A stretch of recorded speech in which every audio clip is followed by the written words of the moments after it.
जिनसे अंग्रेज डरते थे, उनका नाम था भगत सिंह जी। अंग्रेजों का जीना हराम कर दिया था, वो थे भगत सिंह जी। तो हेलो नमस्कार, आप सब कैसे हो।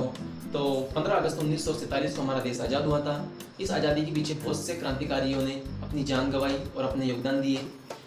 उनमें से एक थे भगत सिंह जी, शहीद आजम भगत सिंह जी, जिनके जीवन के बारे में कुछ आपको मैं बताना चाहता हूँ।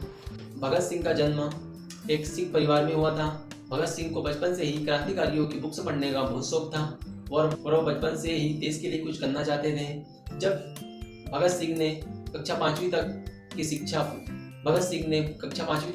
अपने गांव से ही प्राप्त की। वह हाई सेकेंडरी शिक्षा के लिए लाहौर चले गए। लाहौर से उन्होंने नेशनल कॉलेज DAVB की डिग्री प्राप्त की। जब जलियांवाला बाग हत्याकांड हुआ था, तो जब मात्र भगत सिंह की उम्र 12 वर्ष की थी, वह अपने स्कूल से पैदल चलकर 15 किलोमीटर दूर घटना स्थल पर पहुंचे। इस घटना से भगत सिंह को बहुत दुख हुआ और भगत सिंह ने वही कसम खाई थी कि मुझे मेरे देश को इन गोरों से कैसे अलग करना है और आज़ादी कैसे दिलानी है। जब भगत सिंह जी 14 वर्ष के थे, तो उन्होंने अपनी पढ़ाई छोड़ के स्वतंत्र आज़ादी के लिए लड़ने का फैसला लिया और वह चंद्रशेखर आज़ाद जी द्वारा बनाए गए एक दल में शामिल हो गए। 1922 में चोरा चोरी हत्याकांड में गांधी जी ने किसानों का साथ ना देकर ब्रिटिश सरकार का साथ दिया। इससे भगत सिंह जी को बहुत दुख हुआ और वो बहुत निराश हुए। वहीं से फैसला लिया कि आज़ादी के लिए सशस्त्र क्रांति ही एकमात्र रास्ता है। उसके बाद वह चंद्रशेखर आज़ाद द्वारा गठित एक संगठन, उसमें वह शामिल हो गए। उसके बाद भगत सिंह जी ने बहुत सारे आंदोलन और बहुत सारे रोड शो किए, जिससे जनता का प्यार उनको बहुत ज़्यादा प्राप्त हुआ और वह बहुत फेमस हो गए और बहुत लोग उनको चाहने लगे।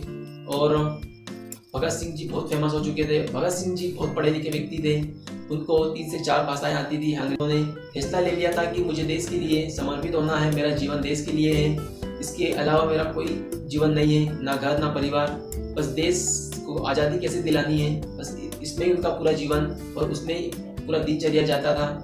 सिंह जी एक ऐसे व्यक्ति थे जिन्होंने मात्र 23 साल की उम्र में फांसी को गले लगा लिया हंसते हंसते, और ये सोचकर कि मैं मर रहा हूँ, कोई दिक्कत नहीं है, मेरी मौत हो रही है, कोई दिक्कत नहीं है, पर एक मैं ऐलान करके जा रहा हूँ अंग्रेजों के खिलाफ कि बस आज़ादी दूर नहीं है और हिंदुस्तानी कुछ भी कर सकते हैं वक्त आने पर। जब साइमन बहिष्कार में बहुत से प्रदर्शन हुए, तो पुलिस ब्रिटिश अधिकारी ने लाठीचार्ज किया।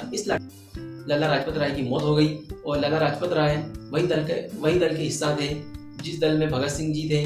लाला लाजपत राय की मौत का बदला लेने के लिए चंद्रशेखर आज़ाद और भगत सिंह ने एक योजना तैयार की। योजना के अनुसार पुलिस अधिकारी जॉन सॉन्डर्स को मारने की योजना थी।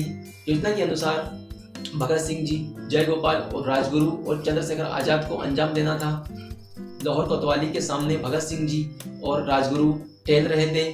जयगोपाल अपनी खराब साइकिल की एक्टिंग करते हुए वहां बैठे थे और कोतवाली के सामने स्कूल था, उसमें चंद्रशेखर आज़ाद जी योजना को लीड कर रहे थे। जैसे ही ब्रिटिश पुलिस अधिकारी जॉन सॉन्डर्स आते हैं, तो जयगोपाल के इशारे पर भगत सिंह जी और राजगुरु अंधाधुंध फायरिंग करते हैं जॉन सॉन्डर्स पर, और उनके सिर पर 2 गोलियां लगते ही उनकी मौत हो जाती है और ये ऐलान करते हैं कि खून के बदले खून का हिसाब लिया जाएगा।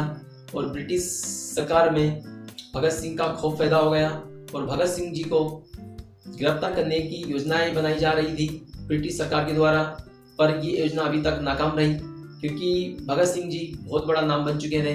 योजना बनाते हैं असेंबली में बम फेंकने की। योजना के अनुसार भगत सिंह जी और बटुकेश्वर दत्त जी इस योजना को अंजाम देंगे। तो 1929 को योजना के अनुसार असेंबली में बम फेंका जाता है भगत सिंह जी के द्वारा, ऐसी जगह जहां पर कोई पब्लिक ना हो। बम फेंकने के पीछे सिर्फ एकमात्र उद्देश्य था भगत सिंह जी का कि बस ये बताना कि हिंदुस्तानी वक्त आने पर कुछ भी कर सकते हैं। तो बम फेंकते ही, बम जैसे ही फूटता है तो पूरी असेंबली में धुआं ही धुआं हो जाता है और धुएं के बीच एक आवाज़ आती है, इनकलाब जिंदाबाद, इनकलाब जिंदाबाद। भगत सिंह जी और बटुकेश्वर जी वहाँ से भगे नहीं और वही नारा देने लगे, इनकलाब जिंदाबाद, इनकलाब जिंदाबाद। कुछ देर बाद वहाँ पर पुलिस आती है, ब्रिटिश शासन पुलिस अधिकार, और उन दोनों को गिरफ्तार करती है और उनको जेल में डाल देती है।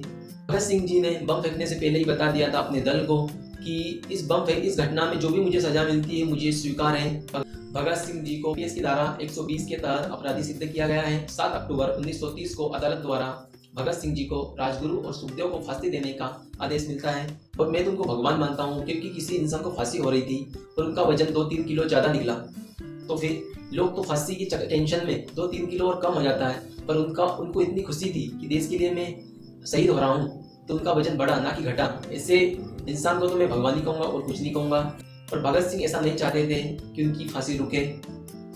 जनता ने बहुत जगह अपील की भगत सिंह की फांसी रुकवाने के लिए, पर सारी जगह अपील रद्द हो गई। जब भगत सिंह की फांसी के 2 से 4 दिन बचे थे, उन्होंने अपने परिवार को एक पत्र लिखा, अपने छोटे भाई को। उस पत्र में था कि जब मेरी मौत हो जाए तो मेरे शरीर को लेने मेरी माता को मत भेजना, क्योंकि मेरी माता मेरे मृत शरीर को देखकर रो देगी और मैं नहीं चाहता कि कोई ये बोले कि भगत सिंह की माँ रो रही है भगत सिंह की लाश देखकर। तो इस बात से हम अंदाजा लगा सकते हैं कि हमारे भगत सिंह जी क्या थे और उनकी सोच क्या थी, देश के लिए वो क्या कर सकते थे। जब भगत सिंह को फांसी देने के लिए लेने गए तो भगत सिंह जी संजीवनी की बुक पढ़ रहे थे,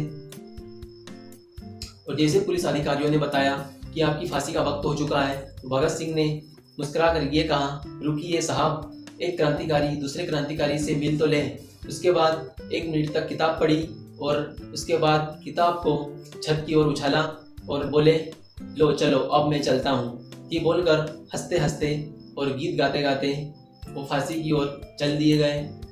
भगत सिंह को फांसी होने वाली ऐसी सूचना जेल में फैल गई। इससे जेल में रोने की आवाज़ के नारे गूंज रहे थे और सुखदेव भगत सिंह जी और राजगुरु हंसते हंसते और गीत गाते गाते जा रहे थे। गीत ये था, मेरा रंग दे बसंती चोला, मेरा रंग दे बसंती चोला, माए रंग दे, माए रंग दे। ये गाते गाते मुस्कुराते मुस्कुराते जा रहे। 23 मार्च 7:33 पर इन तीनों को फांसी दे दी गई। डर था कि बाहर कोई आंदोलन ना छिड़ जाए, तो फांसी देने के बाद उनके मृत शरीरों के टुकड़े कर बोरी में भरकर फिरोजपुर की ओर ले जाया गया और वहां पर मिट्टी का तेल डालकर उनके मृत टुकड़ों को जलाया जा रहा था। लोग जैसे ही आपको देखकर पास आते, उससे पहले अंग्रेज, गोरे लोग, ब्रिटिश सरकार के पुलिस अधिकारी जो भी थे, वह भगत सिंह जी, राजगुरु और सुखदेव के शरीर के टुकड़ों जो इनकी जल रहे थे उनको सीधे पानी में फेंक दिया और वहां से भाग गए।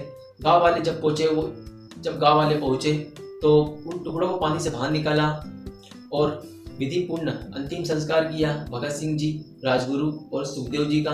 ये तीनों आज भी हमारे दिल में जिंदा हैं, क्योंकि इनका बलिदान जाया नहीं गया। उसके बाद भगत सिंह जी, राजगुरु और सुखदेव की वहीं पर समाधि बनाई गई। पंजाब के फिरोजपुर जिले में हुसैनीवाला में इनके स्मारक आज भी वहीं पर हैं और इनके पुतले भी बनाए गए हैं, जो कि भारत और पाकिस्तान के बॉर्डर के पास स्थित हैं। भगत सिंह जी मात्र 23 साल की उम्र में मौत हंसते हंसते कबूल कर ली थी। ऐसे देशभक्तों को और ऐसे सूरवीर को दिल से सलाम है। भगत सिंह जी ने जो सपना देखा था देश को आज़ाद करवाने का, उनकी मृत्यु के 16 साल बाद ये सपना पूरा होता है और देश फाइनली आज़ाद होता है अंग्रेजों से 15 अगस्त 1947 को। तो सपना सबने देखा था आज़ादी दिलाने का, और सपना देखा था भगत सिंह जी ने भी, पर वो आज़ादी देख ना पाए। उनसे पहले ही उनकी मृत्यु हो गई, पर उनकी मृत्यु को हमेशा याद रखा जाएगा। आज़ादी के लिए अपनी जान तक दे दी। उनको बोलते हैं भगत सिंह जी, भगत सिंह जी। इनकलाब जिंदाबाद उनका प्रसिद्ध नारा था, इनकलाब जिंदाबाद, मतलब क्रांति अमर रहे। चैनल को सब्सक्राइब कीजिए और बेल आइकन को प्रेस कीजिए, क्योंकि आने वाली सारी नोटिफिकेशन आपको मिलती रहे और ऐसे वीडियो बहुत सारे आएंगे इस चैनल पे। ये पहला वीडियो है और ये पहला वीडियो मैंने शहीद आजम भगत सिंह के ऊपर बनाया है, क्योंकि वो मेरे रोल मॉडल हैं और मैं उनकी लाइफ से सीखने के लिए बहुत कुछ सीखा हूँ। और बस जय हिंद। और मैं क्या